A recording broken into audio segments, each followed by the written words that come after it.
How many people here feel like they should be farther ahead in life? I'm talking about financially. You feel like you should have more money in your bank account. You should be riding around a better whip. You should own a house versus renting a house. Right? You should be in a better relationship, right? Show of hands. The next question is, why aren't you? I'm looking for reasons, right? Can somebody here tell me why aren't you at that point in your life? Why haven't you got achieved what you're trying to achieve? I see a hand back there. Unfortunately, I was brainwashed to information that kept me good. I wasn't until I turned to everything I ever learned. Good. No, I dig that. All right, my man said something about he said you're brainwashed. Anybody else? Anybody want to talk? Lack of information. Lack of information. Yeah, so like I'm just saying whatever, lack of information, whatever. If someone, you won't know what somebody, you won't know about something that somebody won't tell you or won't tell you, Right. And that kind of, I think a lot of information is whatever that we know that I'm finding out now that I could have found out like years ago. We didn't know. So somebody, tell me what's going on or whatever, and I ended up catching on. You know what I'm saying? So I think it's lack of information. Lack of information. That's a good one.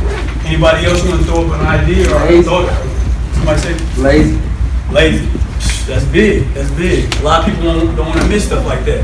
Laziness. Anybody else want to say why you're not where you think you should be? Say it again. Okay.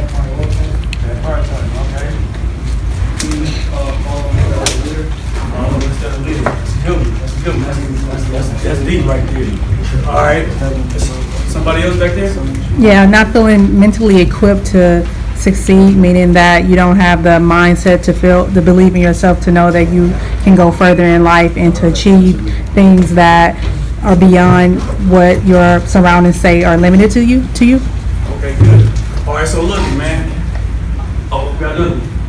Comparing myself to others, like looking around and seeing what other people have. Right. Comparing myself and the world about me and the environment. Good. All right, let me ask you a question. Another question for you guys. When y'all start off this here league, right? How many people here was used to coming to second place? You said, I can't wait to go in there. We're gonna take second place. Show of hands. right. So everybody, when you first came into the league, your thought was, we're gonna take first place, right? Everybody want to win the game, right? Everybody want to win the championship, right? Right? Am I right? Yep. All right, that's what it's about, because we got a room full of winners up here, right? No matter what nobody tell you, you're a winner, man. You're going to have people come at you with all kind of foul stuff, but at the end of the day, man, you need to know that you're a winner. The reason I brought that up is a lot of times, and everybody here gave me good reasons.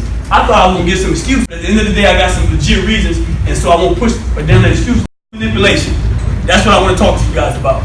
Like my man said, my wife said, even a lot of people touched on it. You don't know the information, or nobody tell us, they trick us, right? So I want somebody to help me with this, man. What y'all see here? Elephant, that's right. Can somebody help me? You think we tickle? You got a rope on his leg, right? This elephant is tied up with a rope. I want y'all to hand it around to each other and take a look at this. This is very important right there, right? This elephant, let me tell you about elephants. Elephants were born to be in the wild, right? They weren't born to be tied up with a rope. On this paper right here, we got an elephant, a baby elephant with a rope on his leg. What is happening there? The elephant is being trained, right? This is the type of stuff the circus do. They train the elephants at youth, right when it's a baby, in the beginning of the walk, they tie the leg up, tie it to a post or some kind of fence, and the elephant is not able to get away. The elephant don't have the strength at that time to break the rope, right? And as the elephant grows older, the elephant tends to believe that it cannot break the rope. The elephant becomes mentally manipulated. The elephant seems to think that this is the only way. This me. I was born to be tied to a rope. The elephant forget that it was born to be in the wild, right? The elephant, at the end of the day, the biggest land animal, also one of the smartest land animals on earth. But no matter how smart the elephant is or how big the elephant is, the elephant continuously stayed in one place because they tied it up to a rope. Right here's another one. This is a full-grown elephant. The full-grown elephant is still tied with a rope. This elephant has enough strength to pull this rope and pull a whole fence down. But the elephant will not do it. The elephant is going to stay here because it's been trained. That's how we have found ourselves in the same situations that we are in. Right? I asked you a question as to how many people in this room think they should be further ahead in life, and I seen hands go flying up everywhere. Then I asked you why. Why aren't you there? Right? And I got some reasons as to why you're not. You cannot sit back and allow something to hold you captive. Right? A lot of times people have big dreams. They say, well, you know what? That dream is too big. I don't have enough power. I don't have enough strength to get to that level. They say, I heard people say this, and you probably heard it yourself. People say, man, I believe it when I see it. I'm here to tell you today, no matter how big your dream is, where you feel like you should be in life, you can accomplish it. Don't fall for that, I believe it when I see it. You got to flip that around. You got to say, I believe it, so that's how I'm going to see it. Now, everybody here heard of Mike Tyson, right? Now, Mike Tyson tell a story. He said when he was 15 years old that he wanted to be the heavyweight champion of the world. At 15 years old, and his trainer told him, hey, you are the heavyweight champion of the world. And he started believing to this. He believed it with all his heart. So much so that one night he was at a dance, his high school dance. He said he dressed in his casual shoes, his night out, a nice outfit. He called his trainer up on the phone. He said, listen, man, I'm going to be home a little late. The dance is over at 11. The cab coming to get me at 11:30. I'll be home about 12 o'clock so we can train. I don't know if y'all heard what I said. The man is going to his high school dance, and he said, I'm going to come home after the dance so I can train. Right? A lot of us have dreams and hopes on getting to third places, but at the end of the day, we ain't willing to put the work in. Right? We know we want to do it, but we ain't going to not watch the football game today. We ain't going to watch the NBA game. No, we're going to watch the game and say, hell with our dreams. This man said, I'm going to get back home at 12 o'clock at night. I'm going to be prepared because I'm a champion. Right? At this time, the champion, he wasn't. He was 15 years old at the time. He said that his trainer told him, hey, man, look, we're not going to sit here until 12 o'clock at night and wait on you. You're the champion. You got to go out there. You got to win this fight. The champion's waiting to fight you right now. You ready for your fight? Mike said, yeah, I'm ready. He said, well, get your ass here, man. Run home right now. Mike said in his casual shoes, in his clothes, Mike ran home. You know how far he ran? He ran 4 miles. All the way home to get ready to win the championship. He wanted to win the belts. At the end of the day, man, we won't go to work if our car breaks down. We just quit. I can't make it. This man ran 4 miles to go get ready for a fight that he didn't take place for 6 years later. 6 years later, Mike Tyson knocked out the heavyweight champion of the world and got the belt. But he prepared at 15 years old. He believed that he was a champion. That's how come he did it. You got to believe in yourself. I don't care how big your dreams are, you can achieve it. You see my shirt with it say? It's not impossible, man. It's I'm possible. You are possible, man. You're possible to achieve whatever you want to achieve. Don't fall for the okie doke. You're going to have haters trying to tell you can't do it because they scared to try to go for their dreams. Right? You need to make sure you let your haters be your motivators. Let them push you. Let them push you towards your dream. All right, now look. It was this guy, right? This cat loved to go into the wilderness. His whole thing was he liked to go by himself on the journey. He don't want to leave no cell phone. He don't want no cell phones with him. He don't tell people where he's going. He just takes a little water, a little bit of food, and go out the canyons all by himself. He went out in the canyon one day by himself, didn't tell anybody who was going. He said he came to this canyon. He walked in there real deep, spent hours in the canyon. He said he finally got to this one area. It was a big ass rock. Excuse my language. He said he had to make a decision. We all have to make decisions in our life, y'all. We're going to be faced with some tough decisions. He said he came to the rock and he had to make a decision. Was he going to go over the rock or under the rock? He said he decided to go over the top of the rock. As he got over the rock, he said he started coming down the other side. And he said the rock shifted. Sometimes we're going to make decisions in life, right? We're going to make choices and shit going to happen in our life and things going to shift. The rock shifted. He got stuck between the rock and the wall. His hand got stuck, smashed him right there. He couldn't get out. He said he's sitting there between the rock and the hard spot for hours. You know what he started thinking? It's cool. Somebody gonna come save me.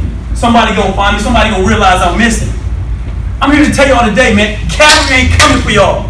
They're not coming to save us, man. I grew up right here in West Oakland. I was homeless, man. I lived in 26 different apartments as a kid up to 17 years old. I lived in 12 different hotels. If anybody from West Oakland here? All right, y'all probably know about the Salvation Army right here on 8th Street. I stayed in the Salvation Army twice with my mom. We used to eat at St. Vincent de Paul in the soup line right here on 24th and Martin Luther King. What's my point? My point is nobody coming to save you, man. Kev just told you, I messed up at 16, 17, 18, 19. To my Camp Sweeney youngsters, man, it ain't over, man. Don't let nobody tell you it's over just because you go to jail. You got to get back, man. Your setback was your setup for your comeback. You get back, man. It ain't over. People don't understand. People in the Bible could have been in jail if they was in today's time. You know who Moses is? Moses killed the man and buried him in the sand. Last time I checked, that had you sitting in the Leavenworth, right? A little further, let's talk about David.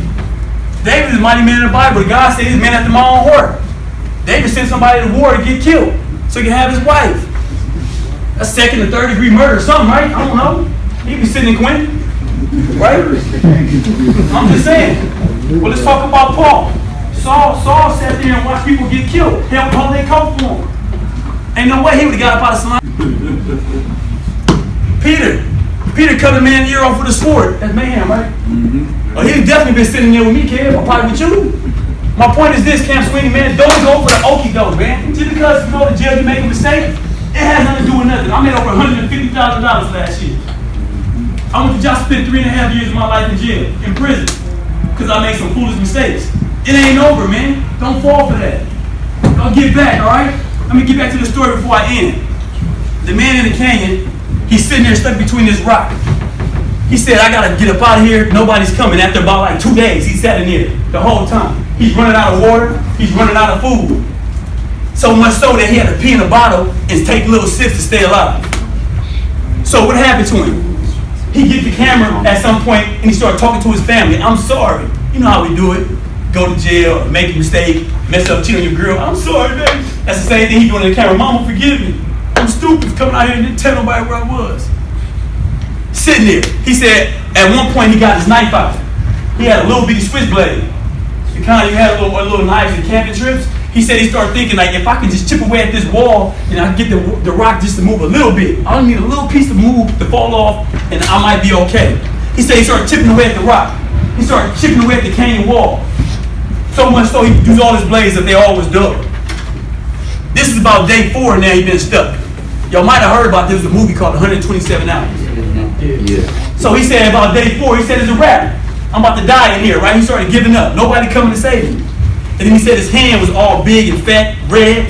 He said his finger was really swollen. He said he touched it with the butter, with a knife, and it sunk in like melted butter. And he said he heard psst, all the gases come out his finger. He was dying. His hand was dying on his body. He said at that point, he realized what he had to do to survive. He had to do the unthinkable. He had to cut off his damn arm. Right? So what he said he did was he started putting pressure on his arm and he popped the top bone in his arm. He said he heard a loud snap through the canyon. Pat! Sometimes you have to break a relationship, man. That might be your homie, but he ain't trying to get there. Your partner's stuck. You gotta leave him, man. You gotta leave him. He ain't ready. He broke his bone, man. Then he said he put more pressure on the other bone. Bow! Broke the second bone.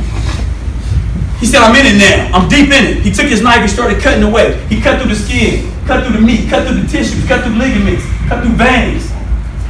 He said he finally got to one part of his body where he realized, you know what? This is gonna hurt. Yeah, it's gonna hurt, man. Whoever it is, your mama, I don't know who it is, it's gonna hurt. He said he went ahead and he cut that the last little piece of a fine, thin, little string like spaghetti. It was a nerve. He said he cut it. He fell to the ground. Boom. He looked up. His arm stuck on the wall. But he's on the ground. He said he made it in his mind. He was determined not to die on that wall. Are you going to die in your current situation? This man cut his arm off to get up out of this situation. The cold part about it is he sat there for 5 days and some hours. The whole time he had on him what he needed to get free. He could have got free in a matter of hours. He had the knife in his pocket the whole time. But instead he was waiting on somebody to come save him. Nobody coming to save us, man. Let's get it right now. We gotta do what we gotta do. If it's a relationship holding you back, don't be like the elephant. Don't be mentally manipulated. Don't go for the okie doke, man. Cut it off. Whatever it is, if you're drinking too much, cut it off. You like Robo, you gotta stop drinking. If it's your relationship you went with your girlfriend, she keep getting you arrested, cut it off. I'm just saying though, you gotta cut it off, man. You can't hang on to that. It's a negative in your life. This man cut his arm off. Hey, listen, before I go, I want to let y'all know, man. Hey, y'all winners in here, man. We ain't losers. I want to see everybody here succeed and win, man. If I can make it up out here with 5 degrees, I'm working my bachelor's right now. After coming out of prison, I told you my story growing, being homeless and all this stuff. If I can do it, everybody here can do it, man. I ain't the only person here can bust $150,000 a year. It's easy. You can do it too. Just put your mind to it and go chase it, all right? I'm Marlo Da Motivator. I'm out of here, man.